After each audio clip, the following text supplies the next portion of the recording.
आपका स्वागत है आपके अपने YouTube चैनल एजुकेशन एरा पर। तो आज हम पढ़ने जा रहे हैं क्लास 9th का चैप्टर नंबर 1 का पार्ट 2। पार्ट जो फर्स्ट है वो आप देख सकते हैं। अब बिना पार्ट 1 देखे आपको पार्ट 2 से समझ में नहीं आने वाला है, क्योंकि पहले जो मैंने बता रखा है वो टोटल ही नंबरों के बारे में बता रखा है, कौन से नंबर क्या होते हैं, तब जाके आप वो पढ़ोगे तब ये समझ में आने वाला है। तो आइए स्टार्ट करते हैं। आज हम पढ़ेंगे सबसे पहले एग्जाम्पल के बाद एक्सरसाइज के जितने भी क्वेश्चन हो सकते हैं वो करेंगे। ठीक। तो एग्जाम्पल नंबर आप पहला देखिए। एग्जाम्पल नंबर फर्स्ट क्या कह रहा है कि नीचे दिए गए कथन में सत्य और असत्य बताना, यानी ट्रू और फॉल्स बताने के जो नीचे स्टेटमेंट दे रखे हैं वो सही है या गलत है वो आपको बताना है। ठीक है। तो पहला स्टेटमेंट क्या है एग्जाम्पल नंबर फर्स्ट का, कह रहा प्रत्येक पूर्ण संख्या। अब यहाँ पर देखो, प्रत्येक पूर्ण संख्या आपको मालूम होनी चाहिए क्या होती है। प्रत्येक पूर्ण संख्या क्या होती है? एक प्राकृत संख्या होती है। ये दे रखा है स्टेटमेंट, हम इसको बताने की ये सही है या गलत है। अगर इसको इंग्लिश में लिखेंगे तो एवरी पूर्ण संख्या यानी whole number, every whole number is a natural number. इसका मतलब ये, every whole number is a natural number. क्या ये हो सकता है? तो आपको पहले ये पता होना चाहिए कि होल नंबर क्या होते हैं, यानी पूर्ण संख्या क्या होते हैं, नेचुरल नंबर यानी प्राकृतिक संख्या क्या होते हैं, ये आपको क्या होना चाहिए, मालूम होना चाहिए। तो ये चीज़ें हमने फर्स्ट पार्ट में बता रखा है वीडियो के, तो आप वो पहले जाके देख सकते हैं, फिर जाके ये समझ में आने वाला है। अभी तो मैं डायरेक्ट बताऊंगा, क्योंकि आप वो बताऊंगा तो फिर टाइम ज़्यादा बन जाएगा उस कंडीशन में। तो सबसे पहले देखो पूर्ण संख्या होती क्या? पूर्ण संख्या होती है 0 से स्टार्ट होती है, 0 1 2 3, ये सारे पूर्ण संख्या होती हैं, यानी होल नंबर में आ गए। ठीक हो गया, ये होल नंबर में आ गए। अब नेचुरल नंबर की बात करें हम, नेचुरल नंबर क्या होते हैं, यानी प्राकृतिक संख्या, वो 1 से स्टार्ट होती है, 1 2 3 4, ये होती प्राकृतिक संख्या। ठीक हो गया। इन नंबर के बारे में डिटेल में जानना है तो आप इस वीडियो लेक्चर सेकंड पार्ट है तो आप फर्स्ट पार्ट जाके देख सकते हैं, वहाँ पर आपको समझ आएगा। ठीक। तो अब ये चीज़ मेरे को यहाँ से बताओ आप कि ये कह रहा है कि प्रत्येक पूर्ण संख्या यानी जितने भी होल नंबर हैं, 0 हो गया, 1 हो गया, 2 हो गया, 3, क्या ये सारे के सारे एक प्राकृतिक संख्या हैं? ये कह रहा है ना कि प्रत्येक पूर्ण संख्या एक प्राकृतिक संख्या होती है। इसका मतलब तो यही है कि जितने भी आपके होल नंबर हो सारे के सारे नेचुरल नंबर है। क्या है? देखो 0 क्या नेचुरल नंबर में है? देखो नेचुरल नंबर तो 1 से स्टार्ट होता है, यानी 0 नेचुरल नंबर में है ही नहीं, तो यानी स्टेटमेंट ही गलत हो गया। ये जितने भी होल नंबर होते हैं क्या वो सारे के सारे नेचुरल नंबर हो सकते हैं? नहीं हो सकते। क्यों नहीं हो सकते भी? क्योंकि 0 भी तो होल नंबर में आता है और 0 नेचुरल नंबर में नहीं आता है। तो यानी कहने का मतलब है जितने भी होल नंबर होते हैं, प्रत्येक होल नंबर जो है वो सारे के सारे प्राकृतिक संख्या नहीं हो सकते। ठीक हो गया। तो यानी ये स्टेटमेंट क्या है आपका? गलत हो गया। समझ में आ गया? क्योंकि देखो नेचुरल नंबर 1 से स्टार्ट हो रहा है ना, और होल नंबर कहाँ से स्टार्ट हो रहा है? 0 से। तो यहाँ पर 0 भी तो आ गया, तो क्या ये 0 नेचुरल नंबर है? नहीं है 0 नंबर नेचुरल नंबर। तो यहाँ पर जो स्टेटमेंट है वो गलत दे रखा है। ये स्टेटमेंट दे क्या रखा है? प्रत्येक पूर्ण संख्या एक प्राकृतिक संख्या होती है। तो प्रत्येक यानी हर एक पूर्ण संख्या क्या प्राकृतिक संख्या हो सकती? नहीं हो सकती भाई, क्योंकि जो पूर्ण संख्या में 0 भी तो आ रहा है एक, क्या वो 0 नेचुरल नंबर है? नहीं है। तो कहने का मतलब है जितने every whole number is not a natural number. ठीक हो गया। इसका मतलब ये होगा। तो कहने का मतलब स्टेटमेंट गलत है। तो अब मैं इसको अगर मैं दूसरे हिसाब से कहूँ आपके लिए, तो मैं क्या कह सकता हूँ? देखो यहाँ पर मैं उल्टा कहूँगा इसके, वो स्टेटमेंट आपका सही चला जाएगा। जैसे अगर मैं ये कहूँगा कि प्रत्येक प्राकृतिक संख्या पूर्ण संख्या होती है। प्रत्येक प्राकृतिक संख्या आपके लिए क्या होती है? पूर्ण संख्या होती है। यानी अगर मैं इसको इंग्लिश में कहूँ तो इंग्लिश में क्या कहेंगे? एवरी इंटीजर जो कह रहा है, every natural number is whole number. इसको हम ऐसे कह सकते हैं, यानी जितने भी नेचुरल नंबर हैं वो क्या सारे के सारे होल नंबर हो सकते हैं, बिल्कुल हो सकते हैं भी। कैसे? देखो सारे के सारे नेचुरल नंबर लिख दिया, 1 2 3 4 5 6 7 8 9 10 सब लिख दिया नेचुरल नंबर। अब क्या ये सारे के सारे होल नंबर में आते हैं? देखो 1 भी होल नंबर में आता है, देखो 1 आ रहा है होल नंबर में, 2 भी होल नंबर में आता है, 3 भी होल नंबर में, 4, यानी आने वाले जितने भी नंबर है सबके सब किस में आएंगे? होल नंबर में आएंगे। तो कहने का मतलब जितने भी हम नेचुरल नंबर लिखेंगे वो सारे के सारे क्या हो जाएंगे? आपके होल नंबर हो जाएंगे, यानी पूर्ण संख्या हो जाएंगे। देन अगर ये वाला स्टेटमेंट इस तरीके से दिया होता तो ये क्या हो जाता? सही हो जाता, बट उस तरीके से नहीं दे रखा है जो गलत हो गया। ठीक, तो ये दो स्टेटमेंट हमने एक स्टेटमेंट पढ़ा, इसी का दूसरा मैंने ये बता दिया आपको।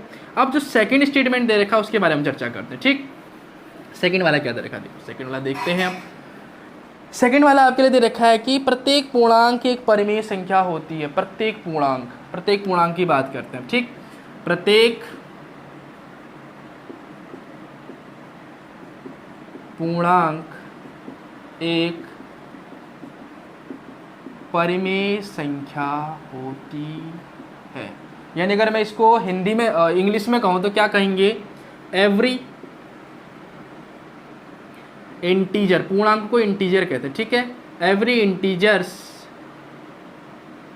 Is a rational number. Every integer is a rational number, यानी परिमेय संख्या। अब परिमेय संख्या क्या होती है? संख्याओं के बारे में आपको मैंने पहले वीडियो लेक्चर में बता रखा है, तो आप वो जरूर देखें, तब जाके समझ में आएंगे ये नंबर, वरना नहीं आने वाले। ठीक, तो अब देखो प्रत्येक पूर्णांक एक परिमेय संख्या होती है। पूर्णांक क्या होते हैं? देखो यानी इंटीजर क्या होते हैं? इंटीजर के बारे में चर्चा। इंटीजर को चलो हम जेड से कह देते हैं, डिनोट करते हैं। तो देखो यहाँ से 0 से पॉजिटिव की ओर, यानी 1 2 3 4 ये सारे पॉजिटिव की ओर जाएंगे, और 0 से नेगेटिव की ओर जाएंगे, -3 -4 ये सब चलते हैं। ये सारे के सारे आपके इंटीजर में आ गए। ठीक, अब जो परिमेय संख्या यानी रेशनल नंबर होते हैं, और यानी क्यू से इसको रिप्रेजेंट करते हैं। रेशनल नंबर क्या होते हैं? Those number which are represent in the form of P upon Q। P upon Q के फॉर्म में जिनको रिप्रेजेंट किया जा सकता है, तो रिप्रेजेंट किया जा सकता है P अपॉन Q के फॉर्म में। यानी P अपॉन Q का फॉर्म क्या हो गया भाई? अपॉन के रूप में लिख सकते हैं उसको। जैसे मैंने कहा कि भाई मैंने यहाँ 2 लिखा, 2 को अपॉन के फॉर्म में क्या लिख सकते हैं? 2 अपॉन 1, क्योंकि भाई नीचे कुछ नहीं जिसके तो 1 लगाते हैं, तो यानी 2 अपॉन 1। यहाँ P की वैल्यू 2, Q की वैल्यू 1, ये P अपॉन Q के फॉर्म में हो गया। देन 2 भी क्या है? एक रेशनल नंबर में आ गया। कंडीशन ये होनी चाहिए कि Q का मान 0 नहीं होना चाहिए, वो मैंने बता रखा आपको क्यों नहीं होना चाहिए। तो कहने का मतलब ये है कि देखो यहाँ -4 3 कोई भी नंबर ले लो आप, सबको हम P/Q के फॉर्म में लिख सकते हैं। क्यों? देखो अगर मैं 0 लेता हूँ तो 0 को भी 1, इसके नीचे 1 लिख सकता हूँ ना, जिसके नीचे कुछ नहीं उसके नीचे 1, तो 0 अपॉन 1। देन इसको ये P ये Q, देखो P तो 0 है ना, P से कोई मतलब क्या है भाई? P 0 भी हो सकता है, नहीं भी हो सकता है, बट Q 0 नहीं होना चाहिए। देन यहाँ कह सकते हैं 0 अपॉन 1 लिख सकते हैं हम 0 को। देन 0 भी ये क्या है? रेशनल नंबर में आपका आ गया। ठीक, 1 को भी लिख सकते हैं 1 अपॉन 1, 2 को भी लिख सकते हैं 2 अपॉन, सबके नीचे 1 लगा सकते हैं। तो यानी ये सारे के सारे कैसे नंबर बन जाएंगे? आपके रेशनल नंबर बन जाएंगे। तो कहने का मतलब है जितने भी आप इंटीजर लिखोगे ना, जितने भी इंटीजर लिखोगे, जितने भी पूर्णांक संख्या लिखोगे, सारे के सारे आपके किस में आ जाएंगे? रेशनल नंबर में आ जाएंगे। नहीं, सारे के सारे आपके कौन से नंबर हो जाएंगे? वो रेशनल नंबर हो जाएंगे। ठीक, क्योंकि उन सारों को हम P अपॉन Q के फॉर्म में लिख सकते हैं। तो यानी गिवन स्टेटमेंट क्या है आपका? बिल्कुल सही होगा, क्योंकि हम प्रत्येक पूर्णांक एक परिमेय संख्या होती है, यानी every integer is a rational number. वो होंगे ही होंगे, जितने भी इंटीजर हैं आपके सारे के सारे रेशनल नंबर में आएंगे, क्योंकि सबको हम P अपॉन Q के फॉर्म में लिख सकते हो। कैसे लिख सकते हो आपने बता दिया आपको यहाँ पर। ठीक, अब इसको अगर हम गलत स्टेटमेंट बताते हैं, यानी गलत करने, जैसे पहले वाला गलत दे रखा था, हमने सही वाला बनाया, अब ये गलत दे रखा है, सही दे रखा है, इसको हम गलत कर रहे हैं। देखो गलत कैसे स्टेटमेंट अगर दिया होगा, कि जरूरी नहीं है ऐसे दे रखा है, उल्टा भी दे सकता हो, यानी इसको ऐसे भी दे सकते हैं। कैसे दे सकता है? प्रत्येक परिमेय संख्या पूर्णांक संख्या होती है, ऐसे भी दे सकते, यानी every rational number is a integer. क्या ये पॉसिबल है? अब मैंने क्या कहा? रेशनल नंबर तो अपॉन के फॉर्म में भी होते हैं ना, अपॉन के रूप में लिख सकते हैं जिनको, तो मैंने यहाँ 2 अपॉन 3 लिख दिया, 5 अपॉन 2 भी लिख दिया, 2/1 लिख दिया, 1/2 कुछ भी लिख सकता हूँ मैं, अपॉन के फॉर्म में, P/Q के फॉर्म में। क्या ये 2/3 5/2 ये क्या इंटीजर में आते हैं? आपके इंटीजर में नहीं आते। इंटीजर आपके कहाँ से स्टार्ट होते हैं? 0 1 2 3 4 5 आगे चलेंगे पॉजिटिव, 0 -1 -2 -3 पीछे को चलेंगे। अपॉन का तो कोई सिस्टम ही नहीं, अपॉन में तो आते ही नहीं नंबर, बस अपॉन के रूप में लिख सकते हैं हम उनके, क्योंकि उसके नीचे 1 लगा के, ठीक। बट यहाँ पर तो देखो 2/3 है, 5/2 है, तो कहने का मतलब है ये भी रेशनल नंबर है, बट ये हमारे पास इंटीजर नहीं है। तो कहने का मतलब जितने भी रेशनल नंबर वो सारे के सारे आपके इंटीजर नहीं हो सकते, ठीक है। वो क्यों नहीं हो सकते? इन नंबरों के अलावा, ठीक है, क्योंकि ये नंबर आ जा रहे हैं उस कंडीशन में, ऐसे अपॉन वाले। अगर वो कंप्लीट नंबर देता है, जैसे 4 देता, तो ये तो एक तरीके से इंटीजर है, बट जरूरी थोड़ा ना 4 देगा, वो 1/2 भी लिख सकता है वो इस टाइप से, और 1/4 भी लिख सकता है, कुछ भी लिख सकता है, बट है तो वो रेशनल नंबर, बट वो इंटीजर में नहीं आएंगे, इंटीजर अपॉन के फॉर्म में होते ही नहीं है, ठीक हो क्या। तो ये तो हमने बता दें इसके गलत। अगर इस टाइप से दे रखा है स्टेटमेंट, तो ये क्या होगा आपके लिए? गलत हो जाएगा, ठीक है। 2 स्टेटमेंट हमने पढ़ ली। थर्ड स्टेटमेंट आपका क्या है? प्रत्येक परिमेय संख्या एक पूर्णांक होती है। प्रत्येक परिमेय संख्या एक पूर्णांक, यही वाला स्टेटमेंट है। हाँ, यही बता दें मैंने, यही वाला स्टेटमेंट दे रखा था, ठीक है। ये तो हो गया फिर इसका मतलब, मुझे लगा ये अलग दे रखा होगा, बट यही था, ठीक। तो ये आपके तीनों के तीनों स्टेटमेंट हमने करा दिए, ठीक। अब हम करेंगे एग्जाम्पल नंबर 1। एग्जाम्पल नंबर 1 को समझने से पहले आपको हम बता दें कि भाई कोई भी 2 नंबर हैं, उनके बिटवीन हम रेशनल नंबर को कैसे फाइंड आउट करेंगे। देखो, to find out, to find लिख सकते, चलो, the rational number, rational number between given two number, ये है हमारे पास हेडिंग। यानी हिंदी में कहें तो 2 दिए गए संख्याओं के मध्य परिमेय संख्या ज्ञात करना, ये वाला हेडिंग है आपके लिए हिंदी में, ठीक है। यानी to find the rational number between given 2 number, ठीक। कैसे निकालेंगे? देखो, मान के चलो हमारे लिए 2 नंबर दे रखा है इस कंडीशन में। चलो अभी मैंने सिंपल ले लिए, 4 ले लिया और 5 ले लिया। 4 और 5 के बिटवीन, ये कहा कि क्वेश्चन है 4 and 5, 2 नंबर दे रखे हैं। कहा कि फाइंड 3 रेशनल नंबर, कितने rational number? 3 rational number between them, यानी इनके बीच में कितने नंबर निकालने हमको? 3 रेशनल नंबर निकालने। हिंदी में कहें तो 4 और 5 के मध्य 3 परिमेय संख्या ज्ञात कीजिए, ऐसा कहेगा, ठीक है। तो 3 और 4 और 5, सॉरी उल्टा कह दिया मैंने, 4 और 5 के मध्य 3 परिमेय संख्या ज्ञात कीजिए, हिंदी में ऐसा कहेगा। तो करने का तरीका देखो, स्टेप बाय समझते हैं। सबसे पहले तो हमको, अब रेशनल नंबर की बात करा तो रेशनल नंबर तो पता है P/Q के फॉर्म में होते हैं, तो इनको भी पहले हमें P/Q के फॉर्म में कन्वर्ट करना पड़ेगा। और कन्वर्ट करने के लिए क्या करते हैं? जिसके नीचे कुछ नहीं है अपॉन में, तो हम क्या ले लेते हैं भाई? 1 ले लेते हैं। बहुत अच्छे, देखो 4/1, कॉमा लगा दो, एंड लगा दो, तुम्हारी मर्जी, कुछ भी लगा सकते हो। 5, इसके नीचे कुछ नहीं हुआ। अब देखो, कंडीशन ये है कि नीचे जो होते हैं ना, डिनोमिनेटर कह दो इनको, या फिर हर कह दो हिंदी में, नीचे वाले हमेशा बराबर होने चाहिए, ये कंडीशन है हमारी, ठीक। यानी नीचे वाली जो संख्याएं हैं वो क्या होनी चाहिए? हमेशा बराबर होनी चाहिए। अगर बराबर नहीं है तो भैया बराबर करो, ठीक है। तो देखो, नीचे वाले भी तो बराबर हैं, यहाँ भी 1 है, यहाँ पर भी क्या है? 1 है। तो देखो, स्टेप पहला यही है कि नीचे वाले संख्या बराबर करो। आप नीचे वाले संख्या बराबर नहीं है तो उसको पहले बराबर करो, फिर जाके अगला स्टेप में काम करो। तो स्टेप फर्स्ट हमारा कंप्लीट है, क्योंकि यहाँ पर पहले से ही इक्वल दे रखे हैं, क्योंकि अपॉन में दोनों के 1 ही आएगा अगर नहीं दे। अब कितने रेशनल नंबर पूछा है भाई इसने? 3 रेशनल नंबर पूछे ना, 3। तो जितने रेशनल नंबर पूछेगा ना, उससे 1 ज़्यादा से मल्टीप्लाई करेंगे। अगर 3 पूछ रहा है तो 4 से मल्टीप्लाई करेंगे, 4 पूछ रहा है तो 5 से मल्टीप्लाई करेंगे, 6 पूछ रहा है तो 7 से, यानी जितने रेशनल नंबर पूछ रहा है उससे एक ज़्यादा से मल्टीप्लाई करेंगे। समझ में आ गया? ठीक है, तो यहाँ पर कितने रेशनल नंबर पूछ रहा है भाई? 3 पूछ रहा है ना, तो 3 पूछ रहा है तो इसका मतलब कितने से मल्टीप्लाई करनी है हमको?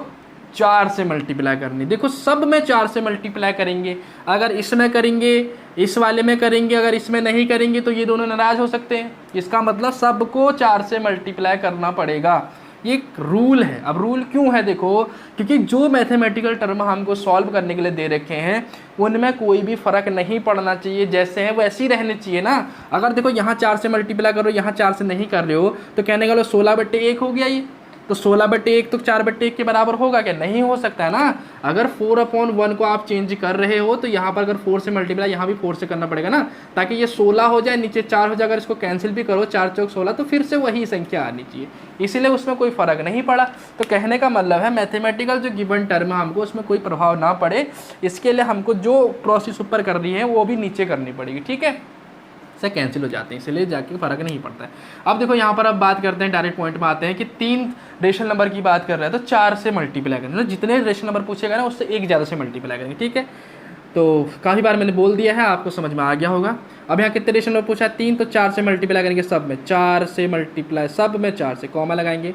5/1 है, इसमें भी 4 से मल्टीप्लाई, इसमें भी 4 से। अब मल्टीप्लाई करो, 4 चौक 16, यानी 4 4 जा 16 हो गया, 4 1 जा कितना हो गया? 4। अब देखो 5 4 जा 20 हो गया और 4 1 जा 4। अब देखो, अब नीचे वाले से तो कोई मतलब नहीं, क्योंकि नीचे वाले अपने आप में इक्वल है। अब मतलब है ऊपर वाले में से कौन सा बड़ा है? अभी 16 बड़ा है या 20 बड़ा है? 20 बड़ा है ना, तो हम स्टार्ट कहाँ से गिनती करते हैं? छोटे से करते हैं ना, 16 17 18 19 20 ऐसे लिखेंगे। 16 तो है ही अपने आप में, देखो हम कहाँ से स्टार्ट करेंगे? 17 से। 17/4, 16 के बाद 17/4, 4 तो सबके अपन में आएगा, 18/4 और 19/4। तो ये जो 3 संख्याएं निकल गई हमारे लिए, ये कौन सी संख्याएं निकल गई? परिमेय संख्या निकल गई 4 और 5 के मध्य। अब हमें कैसे पता ये 4 और 5 के मध्य आएंगे? 4 और 5 के बिटवीन का मतलब क्या? वो 4 से बड़ी होंगी और 5 से छोटी होंगी। तो आप डिवाइड करके भी देख सकते हो कि 4 से अगर 17 में डिवाइड करेंगे तो कितना आएगा? 4 पॉइंट समथिंग आएगा, जो 4 से बड़ा है बट 5 से छोटा है ना। 4 से 18 में करेंगे कितना आएगा? ये भी 4 पॉइंट समथिंग आएगा, फिर भी वो 5 से छोटा ही है और 4 से बड़ा है। 4 से इसको मल्टीप्लाई करेंगे तो ये भी 4 पॉइंट समथिंग आएगा, जो 5 से छोटा है बट 4 से बड़ा है। अगर आपको कन्फ्यूज हो रही तो डिवाइड करके दिखा देता हूँ, कोई दिक्कत नहीं। 4 चौक हो गया आपका 16, 1 बचा तो 4 दूनी 8, समझ गए मेरी बात? और 4 पंजे भी, चलो 5 भी लिख दें। 4.25 क्या 4 से बड़ा है ना? है 4 से बड़ा बट 5 से तो छोटा है ही, कोई दिक्कत नहीं। इसमें करो, 4 चौक 16 हो गया, कितना बचा? 2 बचा, 4 पंजे 20। 4.5 ये भी देखो 4.5 5 से छोटा है बट 4 से बड़ा है। बिटवीन तो आ रहा है ना दोनों के बीच, बीच का मतलब क्या? 4 से बड़ा होगा 5 से छोटा होगा, दोनों के बीच तभी तो मिलेगा वो। इसमें करो, 4 चौक 16 हो गया, 3 बचा, 4 सत्ते 28 हो गया और 4 पंजे 20 का, तो कोई दिक्कत नहीं। तो कहने का मतलब देखो यहाँ से 4.75, 4.5, 4.25 ये इनके बिटवीन मिल रहे हैं, नहीं मिल रहे हैं? 4 और 5 के बीच। तो कहने का मतलब ये है कि इनके बिटवीन जो नंबर निकाले हमने वो रेशनल नंबर ये निकल गए। ठीक, तो अब इसको एक बार में, चलो मिटा तो क्या दिया मैंने तुमको, फिर से लिख देते हैं। चलो ठीक, अब मैं इसको स्टार्टिंग से आपको समझाता हूँ। क्या करना है, सबसे पहले हमको जो नंबर दे रखे हैं वो देखने की कैसे दे रखे हैं। अगर P/Q के फॉर्म में दे रखे हैं तो P/Q के फॉर्म में दे रखे हैं, तो उस कंडीशन में आपको स्टेप करना है, नीचे वाली संख्या बराबर करनी है। अगर P/Q के फॉर्म में नहीं दे रखे तो P/Q के फॉर्म में आपको बनाना पड़ेगा उसको। इस बार तो P/Q के फॉर्म नहीं दे रखे हैं भाई, 4 और 5 के दे रखा है, तो इसका मतलब इसको P/Q, क्योंकि हम रेशनल नंबर की बात कर रहे हैं ना, तो रेशनल नंबर तो क्या होते हैं? P/Q के फॉर्म में होते हैं, यानी अपॉन के फॉर्म में। तो यानी 4 को अपॉन के फॉर्म में बनाएंगे तो 4 के नीचे 1 लिखना पड़ेगा, और 5 को बनाएंगे 5 के नीचे 1 लिखना पड़ेगा। अब यहाँ पर कितने परिमेय संख्या की बात कर रहा है? रेशनल नंबर कितने की बात कर रहा है? 3 की बात कर रहा है ना, तो जितने की बात करेगा ना निकालने के लिए, उससे एक ज़्यादा से मल्टीप्लाई करेंगे। ठीक है, 3 कह रहा है तो 4 से करेंगे, तो यहाँ पर 4 से सब मल्टीप्लाई करेंगे। लेकिन ये कब करेंगे? जब नीचे वाली चीज़ें बराबर हो जाएगी। ध्यान से समझना बाद में क्या कह रहा हूँ। ये नीचे वाली चीज़ यानी डिनोमिनेटर इक्वल होना चाहिए, यानी हर बराबर होना चाहिए। ठीक है, तो अब बराबर है तभी मल्टीप्लाई करेंगे, अगर नहीं है तो भी बराबर करेंगे देन मल्टीप्लाई करेंगे। तो यहाँ पर 3 है, 3 कह रहा है तो 4 से मल्टीप्लाई करेंगे सब में, यहाँ यहाँ यहाँ यहाँ हर जगह 4 से मल्टीप्लाई करो। 4 चौक 16, 4 एकम 4, 5 चौक 20, 4 एकम 4। अब देखो छोटा 16 है या 20 है, 16 है ना, तो 16 के बाद तो गिनती स्टार्ट करेंगे ना, 17, 18, 19, 17/4, 18/4, 19/4। इनको अगर पॉइंट के फॉर्म में लिखोगे तो ये इन्हीं के बिटवीन आएंगे, 4 और 5 के बिटवीन, ठीक। तो ये 2 नंबर के बिटवीन हम रिलेशन जो कह रहा हूँ रेशनल नंबर हम निकाल सकते हैं, ठीक है। अब एक थोड़ा सा हम दूसरे टाइप से क्वेश्चन देते हैं आपको। कैसा क्वेश्चन है ये तो समझ में आ गया होगा। जैसे इसी को हम दूसरे हिसाब से देते हैं। मान के चलो क्वेश्चन दे दिया आपके लिए 2/3 और 1/2 के मध्य 3 परिमेय संख्या निकालो। कितना? 2/3 और 1/2 के मध्य कितनी परिमेय संख्या निकालो? 1/2 परिमेय संख्या निकालो। 2/3 और 1/2 के मध्य कितने निकालो? 3 परिमेय संख्या निकालनी है। तो 3 परिमेय संख्या कैसे निकालेंगे यार? सबसे पहले तो परिमेय संख्या निकालने से पहले आप ये देखो कि नीचे वाली चीज़ें बराबर हैं या नहीं है। नहीं है भैया, नीचे वाली चीज़ें यहाँ 3 है, यहाँ 2 है, कैसे बराबर करेंगे? इसको बराबर करने के लिए आपको कुछ नहीं करना है, बस थोड़ा सा समझना है। इस 2 से अगर देखो, मैं अगर थोड़ा सा इसको और ब्रीफ में जाऊँ, थोड़ा सा 3 और 2 को मुझे बराबर करने, कैसे होंगे 3 और 2 बराबर? बताओ। अगर मैं इस 3 को 2 से मल्टीप्लाई करूँ, किससे मल्टीप्लाई करूँ? 2 से। और इस 2 को किससे मल्टीप्लाई करूँ मैं? 3 से। तो देखो 2 3 6, 2 3 6 हो गए ना बराबर। देखो बराबर करने के लिए एक दूसरे को मल्टीप्लाई करना है एक दूसरे से, ठीक। कैसे? 3 और 2 बराबर करने, तो इसका मतलब इस 3 को 2 से गुणा करना पड़ेगा और इस 2 को किससे गुणा करना पड़ेगा? 3 से। बट 2 से अगर 3 को गुणा करो तो ऊपर वाले को बराबर करना पड़ेगा। अभी मैंने बताया ना कि दोनों में करना पड़ेगा सब, क्योंकि फर्क नहीं पड़ना चाहिए ना क्वांटिटी में जो दे रखा है। तो 2 से 3 में मल्टीप्लाई करना है तो इस 2 में भी मल्टीप्लाई करना पड़ेगा। देखो 2 गुणा 2, ये क्यों कर रहे हैं हम? ये हर बराबर करने के, ऐसे कर सकते हैं। हर बराबर करने के लिए आप लिख सकते, कोई दिक्कत नहीं, समझ जाना है इतना। तो हर बराबर करने के लिए या फिर डिनोमिनेटर इक्वल करने के लिए, तो 2 से देखो इन दोनों में मल्टीप्लाई करनी पड़ेगी, कर दिया। अब इसमें किससे मल्टीप्लाई करनी पड़ेगी? 3 से। देखो 3 से इसमें और 2 से इसमें, आप ऐसे समझ सकते हो। तो कर दो 1/2, 1 को किससे? 3 से, 3 से इसमें। देखो नीचे 3 से कर दो, ऊपर भी 3 से करना पड़ेगा।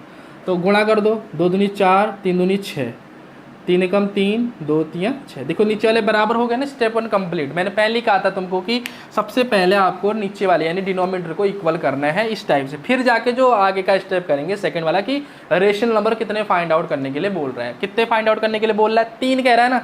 तो 3 कह रहा है तो इसका मतलब क्या है? हमको एक ज़्यादा से उसको मल्टीप्लाई करना है, यानी 4 से मल्टीप्लाई करना है, ठीक है। अगर 4 कहता तो 5 से करते, 6 कह रहा तो 7 से करते। तो एक से ज़्यादा से मल्टीप्लाई करना। इस बार कितने से कर रहा है? 3 से कह रहा है ना। 3 परिमेय संख्या कह रहा है, तो किससे से मल्टीप्लाई करेंगे? तो इससे मल्टीप्लाई करेंगे हम 4 से। सब में 4 से मल्टीप्लाई कर देंगे। देखो मल्टीप्लाई करने के बाद क्या आ रहा है? 4 चौक हो रहा है 16, 6 चौको 24, 4 तियाँ हो रहा है 12 और 6 चौक 24। देखो आ गया ना बराबर। अब नीचे में देखो तो इक्वल है ही है। ऊपर में क्या आ रहा है? ऊपर में जो छोटा है ना उसके बाद गिनती स्टार्ट करेंगे। छोटा कौन सा है? 12 है या 16 है? 12 है ना, तो 12 के बाद गिनती स्टार्ट करेंगे। 12 के बाद क्या आता है? 13। नीचे तो 24 आना ही आना है, वो तो नीचे वाला से 24, 13/24, फिर 14/24, फिर 15/24। देखो 3 संख्याएं आ गई, 25 लिख दिया, सॉरी 24 होगा। तो ये जो 3 संख्याएं हैं ये परिमेय संख्या आई नहीं, क्योंकि P अपॉन Q के फॉर्म में है ही सब वो। तो कहने का मतलब है 3/2 सॉरी 2/3 और 1/2 के मध्य 3 परिमेय संख्या ये होंगी।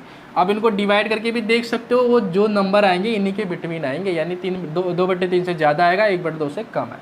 समझ में आ गया? एक बार फिर समझा दे रहा हूँ आपको। जब भी नंबर इस टाइप से दिए होंगे तो सबसे पहले आपको हर इक्वल करना है, यानी डिनोमिनेटर आपको इक्वल करना है। अगर इक्वल है तो उस कंडीशन में जितने परिमेय संख्या बोला है, जितने रेशनल नंबर निकालने को कह रहा है, उससे एक ज़्यादा से सब में मल्टीप्लाई कर देना है। तो उसके बाद ये स्टेप कर देना। लेकिन उससे पहले अगर डिनोमिनेटर आपका इक्वल नहीं दे रखा है तो पहले डिनोमिनेटर आपको इक्वल करना पड़ेगा। कैसे करना पड़ेगा? देखो 3 और 2 है, ज़्यादा सोचना ही नहीं है। इस 2 से इनमें, क्योंकि इस 2 से इन 2 में मल्टीप्लाई कर देंगे ना, दोनों में, क्योंकि देखो ना 2 से अगर 3 में मल्टीप्लाई करो तो 6 आएगा। तो अगर नीचे मल्टीप्लाई कर रहे हो 2 से तो ऊपर भी करना पड़ेगा, ताकि 2 से 2 कट जाए, फिर से 2/3 ही आ जाए, क्योंकि उसमें संख्या में कोई फर्क नहीं पड़ना चाहिए ना। अब 3 से मल्टीप्लाई करो तो 3 से इधर भी मल्टीप्लाई, इधर से मल्टीप्लाई करनी पड़ेगी। मल्टीप्लाई क्यों कर रहे पता है ना, देखो ये नीचे बराबर कब होंगे, 3 और 2 बराबर कब होंगे, जब इस 3 को मैं 2 से मल्टीप्लाई कराऊंगा और इस 2 को किससे मल्टीप्लाई कराऊंगा, 3 से कराऊंगा। जब इस 2 से मैं 3 में मल्टीप्लाई कराऊँ तो ऊपर वाले से मल्टीप्लाई करना पड़ेगा, यानी इधर वाले से इन दोनों में मल्टीप्लाई करना पड़ेगा और इधर वाले से इन दोनों में मल्टीप्लाई करना पड़ेगा। और इसको सरल भाषा में कहूँ तो पहली जो लास्ट वाली जो संख्या दे रखी इसके हर से ये दोनों में मल्टीप्लाई और फर्स्ट वाली संख्या के हर से इन दोनों में मल्टीप्लाई, ठीक, तो इक्वल हो गए। अब देखो हर इक्वल हो गए तो इसका मतलब क्या है, नीचे वाले बराबर आ गए ना, जब नीचे वाले बराबर आ गए तो इसका मतलब क्या है, जितने रेशनल नंबर पूछा उससे एक ज़्यादा से आपको मल्टीप्लाई करना पड़ेगा, यानी 3 पूछ रहा है तो 4 से हमको मल्टीप्लाई करना पड़ेगा, ठीक, ये आपका हो गया। ओके, एक क्वेश्चन और ले लेते हैं, चलो, नहीं तो एक्सरसाइज पे आते हैं, चलो एक्सरसाइज में भी दे रखे होंगे आपके क्वेश्चन, वहीं से करते हैं, ठीक है। एग्जाम्पल नंबर 2 आप खुद कर सकते हैं। 1 और 2 के बिटवीन कितने रेशनल नंबर पूछ रहा है वो, 5 रेशनल नंबर पूछ रहा है, तो 1 और 2 के बिटवीन में 5 रेशनल नंबर निकाल सकते हो, ठीक है। अधिकतर बच्चे कह रहे होंगे निकाल के दिखा दो, चलो निकाल ही देते हैं फिर। 1 और 2 के बिटवीन कितने परिमेय संख्या, यानी 5 रेशनल नंबर पूछ रहा है, कितने पूछ रहा है, 5 रेशनल नंबर 1 और 2 के बिटवीन में, ये एग्जाम्पल नंबर 2 है आपका। 5 रेशनल नंबर पूछ रहा है 1 और 2 के बिटवीन, यानी 1 और 2 के मध्य 5 परिमेय संख्या पूछ रहा है, तो क्या करेंगे, सबसे पहले तो परिमेय संख्या के रूप में कन्वर्ट करना पड़ेगा। 1 को लिखेंगे 1/1 और 2 को इसके नीचे भी 1 है, तो पहला स्टेप हमारा क्या था कि हर बराबर होने चाहिए, नीचे वाले बराबर होने चाहिए, तो नीचे वाले तो बराबर हैं ही।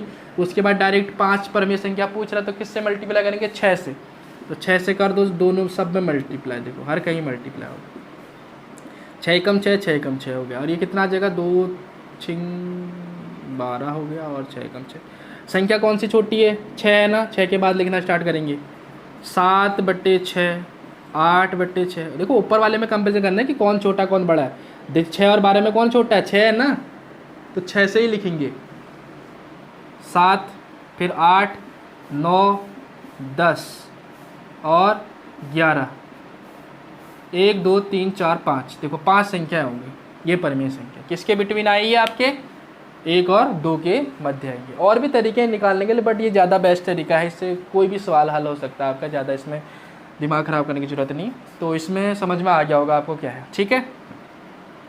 इस तरीके से आप इसको निकाल सकते। इसमें हमने डायरेक्ट मल्टीप्लाई इसलिए करी क्योंकि इस बार हमको जो डिनोमिनेटर यानी हर था वो इक्वल था हमारे पास, इसलिए करी, ठीक है।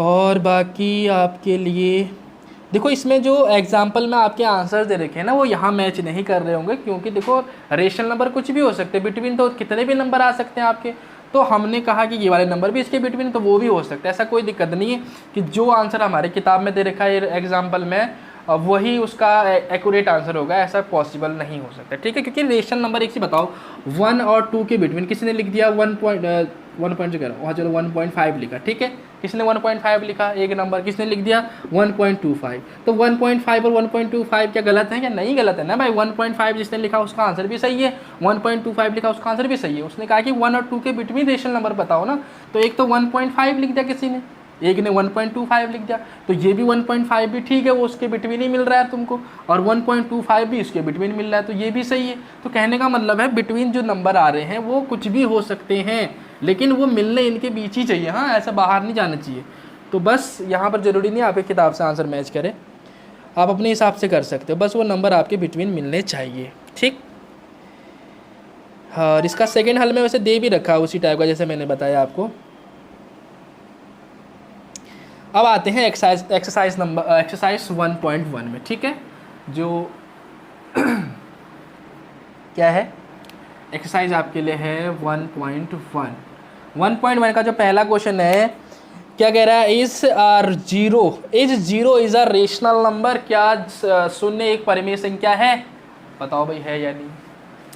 अरे भैया जीरो क्या परिमेय संख्या है यानी रेशनल नंबर है भाई, क्यों है, क्योंकि हम इसके अपॉन में 1 लिख सकते हैं और इसको P अपॉन Q के फॉर्म में कन्वर्ट कर सकते हैं, P अपॉन Q के फॉर्म में हम लिख सकते हैं, तो P की वैल्यू 0 और Q की वैल्यू 1, P की वैल्यू तो कुछ भी हो सकती है बट Q 0 नहीं आना चाहिए। तो कहने का मतलब है 0 एक परिमेय संख्या है, क्योंकि हम इसको P अपॉन Q के फॉर्म में लिख सकते हैं जहाँ Q नॉट इक्वल टू 0 होगा, ठीक। ये इसका आंसर है। तो पहले का आंसर आप समझ सकते हो। ये अगर हिंदी में मैं इसको कहूँ, क्या एक शून्य एक परिमेय संख्या है, क्या आप इसे P अपॉन Q के फॉर्म में लिख सकते हैं, जहाँ P और Q पूर्णांक होंगे और Q नॉट इक्वल टू 0 होगा। तो हम लिख सकते हैं, क्यों नहीं लिख सकते भाई। 0 को P अपॉन Q के फॉर्म में लिख दिया हमने। देखो P और Q दोनों इंटीजर है, पूर्णांक है, क्योंकि 0 भी इंटीजर में आता है, 1 भी इंटीजर में आता है। तो कहने का मतलब है 0 एक परिमेय संख्या है, इसे हम P अपॉन Q के फॉर्म में लिख सकते हैं। बस इसमें आपको हाँ लिखना है, बस क्या की जगह हाँ लिखना है, ठीक हो गया। और एग्जाम्पल में ये लिख के दिखा देना, यानी ऐसे लिखेंगे, हाँ 0 एक परिमेय संख्या है, इसे हम P अपॉन Q के फॉर्म में लिख सकते हैं। बाकी पूरा वैसे ही बता देना, ठीक है। इसका आंसर ऐसे हो जाएगा। फिर वैसे ही देखो सेकंड वाला क्वेश्चन, 3 और 4 के मध्य 6 परिमेय संख्या निकालने। 3 और 4 के बिटवीन कितने परिमेय रेशनल नंबर निकालने, 6। दूसरा क्वेश्चन, 3 और 4 के बिटवीन 6 रेशनल नंबर निकालने हैं, यानी 3 और 4 के मध्य 6 परिमेय संख्या आपको फाइंड आउट करनी पड़ेंगी। तो पहले क्या करते हैं फाइंड आउट करने के लिए, इसको तो रेशनल नंबर में कन्वर्ट करो, इसके नीचे पहले तो 1 लगा लो, अभी है नहीं तो। अब पहला स्टेप तो हमारा कंप्लीट हो चुका है, क्योंकि डिनोमिनेटर यानी हर आपका बराबर आ चुका है, और हर बराबर आ चुका है। तो 6 परिमेय संख्या यानी 6 रेशनल नंबर पूछा तो किससे मल्टीप्लाई करेंगे, 7 से। जितना पूछ रहा है उससे एक ज़्यादा से मल्टीप्लाई करें। इसको भी 7 से मल्टीप्लाई, इसको भी 7 से, इसको भी 7 से, इसको भी 7 से। बाकी इसको जैसे पिछले वाले क्वेश्चन में मैंने बताया वैसे आप इसको सॉल्व कर सकते हैं। एक बार खुद ट्राई करके देखिए, आपको जरूर आएगा क्वेश्चन करने के लिए, ठीक है। बाकी आप इसको आगे कर सकते हैं जैसे मैंने कराया था। तीसरा क्वेश्चन, तीसरा तो बहुत ही और आसान दे रखा है, इसने पहले से इक्वल दे के दे रखा है। 3/5 दे रखा है, अगला क्या दे रखा है, 4/5। देखो यहाँ पर पहले से इक्वल दे रखा है ना इक्वल, तो हमारा इक्वल करने का बवाल ही खत्म हो गया यहाँ से। अब हमको बोल रहा है कि इनके बिटवीन 5 परिमेय संख्या निकालो। 5 परिमेय संख्या निकाल ली, तो कैसे निकालेंगे, जितनी परिमेय संख्या निकालने उससे एक ज़्यादा से मल्टीप्लाई करेंगे। तो यानी 5 पूछ रहा है तो 6 से मल्टीप्लाई करेंगे। कब करेंगे, जब इक्वल नीचे हो। अभी तो इक्वल है ही ना, तो डायरेक्ट हम मल्टीप्लाई कर देंगे। 5 परिमेय संख्या पूछ रहा है ना, 5 परिमेय संख्या बोलो या 5 रेशनल नंबर बोलो, बात एक ही, ठीक है। 5 रेशनल नंबर, तो कितने पूछ रहा है, 5। तो जितने पूछ रहा है उससे एक ज़्यादा से मल्टीप्लाई करेंगे। तो 3/5 6 से मल्टीप्लाई, ठीक है। 5 पूछ रहा था ना, तो 6 से मल्टीप्लाई, लेकिन सब में करेंगे, ध्यान देना। ये कब करेंगे, जब नीचे वाले बराबर होते हैं। अगर नहीं दे रखे हैं तो इसका मतलब हमको बराबर करने पड़ेंगे। कैसे करेंगे बता दिया मैंने। इसको मल्टीप्लाई करो, 6 3 18, 6 5 30 और 6 चौको 24, 6 5 30। बड़ा कौन सा, सॉरी छोटा कौन सा, 18 है ना, तो 18 के बाद लिखेंगे 19/30। इन दोनों में कंपेरिजन ऊपर वाले में, बड़ा जो छोटा होगा उसी के बाद लिखेंगे 19/30, 20/30, 21/30, 22/30, 23/30। 1 2 3 4 हो गए, एक और लिख देते हैं।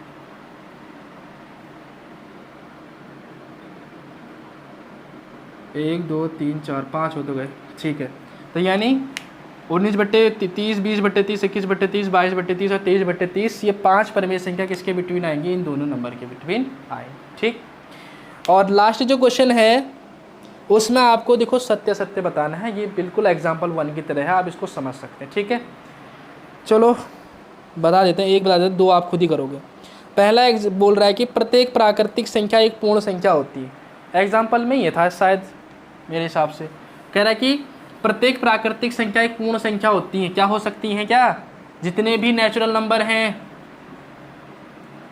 वो सारे के सारे इंटीजर हो सकते हैं। इंटीजर है, क्या है, पूर्ण है, सॉरी होल नंबर। जितने भी नेचुरल नंबर हो सारे के सारे होल नंबर हो सकते हैं, बिल्कुल हो सकते हैं भाई। जितने भी नेचुरल नंबर होते हैं 1 2 3 4 ये, और होल नंबर कहाँ से स्टार्ट होते हैं, 0 1 2 3 4। तो यानी जितने भी नेचुरल नंबर है सारे के सारे आपके होल नंबर में आ रहे हैं, नहीं आ रहे हैं। 1 भी देखो होल नंबर आ रहा है, 2 भी आ रहा है, 3 भी आ रहा है, 4 भी आ रहा है, आने वाले संख्या भी आएंगी। तो जितने भी आपके नेचुरल नंबर है सारे के सारे कौन से नंबर हो गए, आपके होल नंबर हो गए। तो कहने का मतलब पहला वाला स्टेटमेंट सही है। ऐसे आप सेकेंड और थर्ड वाला कर सकते हैं अपने आप, ठीक। तो आई होप आपको इतना समझ में आया होगा आज एग्जाम्पल और एक्सरसाइज 1.1 कम्प्लीटली। और जो क्वेश्चन आपको समझ नहीं आया कमेंट बॉक्स में बता सकते हैं। लेकिन इस पार्ट को देखने से पहले आप पार्ट 1 को ज़रूर देख लेना, क्योंकि उसमें सारे नंबर्स के बारे में आपको डिटेल में बताया गया। तभी जाके ये जो आज मैंने बताया टोटली वो आपको समझ आएगा, वरना नहीं आएगा। तो आज के लिए यहीं तक रखते हैं, अगले वीडियो लेक्चर में इससे आगे वाली एक्सरसाइज बताएंगे विद एग्जाम्पल। तब तक के आप इतना पढ़िए।